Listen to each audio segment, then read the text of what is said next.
What's up, guys? It's theSOmotorsports, and I'm Johnny. I am Matt behind the camera. It's been quite a while since we made a video. Winter got a little slow, summer came around, work got busy. I think Matt started a new job, I started getting busy at work, so we kind of been slacking the shop, but we're back at it. Today, we're hoping to finish the welding in the Rx7. Not much has happened to the Rx7 yet. We pretty much cut out all the rust that was in here. And we got a donor car. We cut out panels of the donor car, so we're just welding these guys back in now. And that's eliminating most of the rust. Yeah, like not stuff like that. The structural stuff is going to be all fixed up, patched up, and we're hoping to get the axle back in. Today or next week. Today, your dad's gonna kill us. Today. Today. We're gonna do it today. Even if we're until 3 in the morning. I don't know about that. I got work in the morning. 3 in the morning! But like old times. That is the plan. So thanks for being patient. And I see, even though we haven't released many new videos, we do have quite a few people subscribing. So we appreciate you guys for keeping up with us. You loyal. And all people that were itching for a new video or for new content, you still have to check out our Instagram, because we have been posting on the Instagram almost every single day. And also, the bikes are a really bad idea. We get very distracted with the motorcycles. Alrighty, so just so you know, here's kind of what it's looking like. That is supposed to be an access hole. We're not sure what that was gaining access to, but these are just some of the tacks, and we're going to just try to patch this together without using much filler metal. But obviously, between the other car and this car and all the cutting we have to do, those gaps are just way too gnarly to try to fill. Took some calipers and measured on either side of that, and then doubled it. Actually, almost tripled the distance it was. And then I scribed the line into the sheet metal here. I'm just going to take some tin snips, cut them. We're going to spray it with weld-through primer on this side and the other side under. Put it up from the bottom with some magnets and weld on top.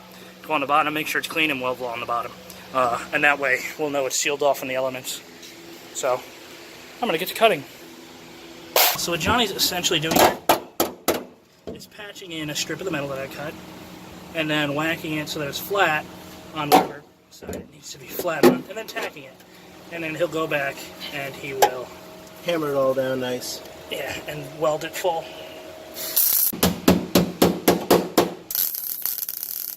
Not the prettiest. What we're trying to do is kind of weld in different spots. As you can see, we have one piece here. We've pretty much completed it over here. That's to help the warp. It doesn't matter too much. It's under the car. Now you're going to see it's not body work. And that's also why we don't care about the patches and how high they sit. We'll also grind them down and then seam seal them after another coat of primer. But this is weld-through primer. I don't know if that's a good brand or not, but that's what we got. Essentially, you just spray the piece, and we're going to spray right here where all this bare metal is. And it's going to take the pieces like between, see how that overlaps, where we can't weld and can't paint after it's welded, and it'll essentially galvanize it. So it says right here, gray weld-through primer and dried film with zinc galvanic action. So essentially, the pieces that are not welded, that are in between, that no longer have access, will galvanize, and won't rust. Here's our patchwork. Pay no mind to the welds that are not the most even, but that's okay, because they're good. They're definitely through. I mean, you know, you can see the change in color where we got some high heat places. But it'll all make ground a little bit flatter, or not, and just seam sealed over. It's going to get, seam sealed and painted. And painted. Sound deadening. Sound deadening over. So, next is to put a patch anywhere we need up here. I already cut a few off. But it holds. Yeah, it's definitely in there solid now. Yeah. Just as a precaution, everybody, when you're welding in a wheel well, this is all going to get seam sealed. So don't worry about the gap. You can see where the spot welds are coming through from the inside. Make sure you take off as much of the rubber undercoating as possible.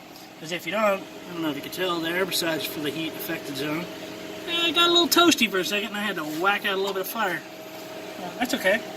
We're expecting it, so we're ready for it. But, you know, try to get it bare metal, like up there. Ugh, yeah! That's going to take a hell of a patch. Alright, so today we have to stop a little early because we ran out of argon CO2 mix. So we got the one side kind of welded in there for like 90%. Most of the patches are in. I guess this week Matt's going to come over and cut up a couple patches, and we're going to try to get a new tank and finish it up next week. Matt? So once we got most of the welding done, I'd say, what, 90% on the passenger side. The driver's side already had more welding to begin with, so that's what's coming next on that. You guys haven't seen this yet. It's my new bike. I sold the KZ400 once I was done with it. Some guy came through with an offer, which is more than what I paid for the bike, with parts. And it was really just an experiment to see if I wanted to get out there and ride and actually get a bike. So I got me a 06 Yamaha FZ6 two-owner. I think it only has about 13,000 miles on it. So, not 12,000 miles on it. And that's pretty much it. I'll show you guys a more in-depth video. It's got to get cleaned, kind of what I did to get it ready. I'm getting some parts like brake lights, sliders. So I'll show you guys all of that. And then I got a 2012 FZ6R. It's got quite a few more miles, about 25,000 on it. But it is in great shape. I really didn't have to do anything to it, and they got a killer deal on it. So this is why there's not many videos coming out. We kind of been distracted by the two wheels, not so much on the four. Yeah. We've done a lot of that kind of stuff. Johnny finished up the 250. And the 250's pretty much done too. It needs a little bit of carb tuning to make it run a little richer. It's a little hot right now, but other than that, we have taken it out. We've gone to a couple car shows. I'll finish up the videos for that pretty soon. I also picked up another project bike. Woohoo! It needs quite a few parts, and I still got to try to see if I can get a title for it. So I'm not going to really bring that up yet.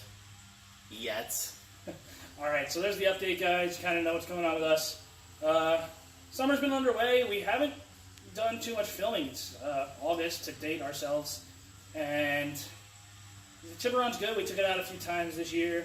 Couple fun runs. The Rx7 we were driving until about, well, a year ago. Yeah, literally this time last year is probably the last time it was driven, and it's been in here.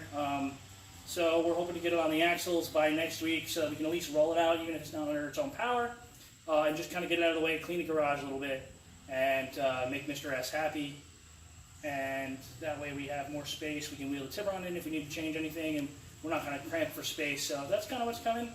For now, we're going to go ride. We might make a video about these two bikes or take you guys along for maybe a vlog or something like that. A couple fun runs coming up. We're going down North Did you say Carolina. SO Moto Vlog? SO Moto Vlog. We're going down to the Tail of the Dragon come October, so you guys look out for that video. On the cars, in the cars, not the bikes. Yeah, unless the cars are screwed up. And they're both screwed up. In New York in November, we're going up for, I think, a weekend. So heads up just for those types of videos, and I'll try to get I think I got a video of the fun run out, but if not, I'll try to pull one out. So I am Matt. I'm Johnny. And don't forget to follow us, facebook.com/theSOmotorsports, Instagram @SOmotorsports. You need us, you can Gmail us, theSOmotorsports@gmail.com. We do have a new product out. It's the handle for the FC10. I have a little prototype here. Somebody ordered one, so I custom fabbed him one. It's still got to get painted and stuff, and I got to make the other one.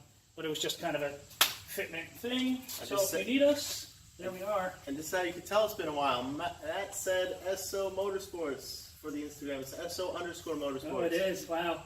It's been a while. We'll never get it right. Ever. Take care, guys. Vroom, vroom, vroom, vroom, vroom, vroom.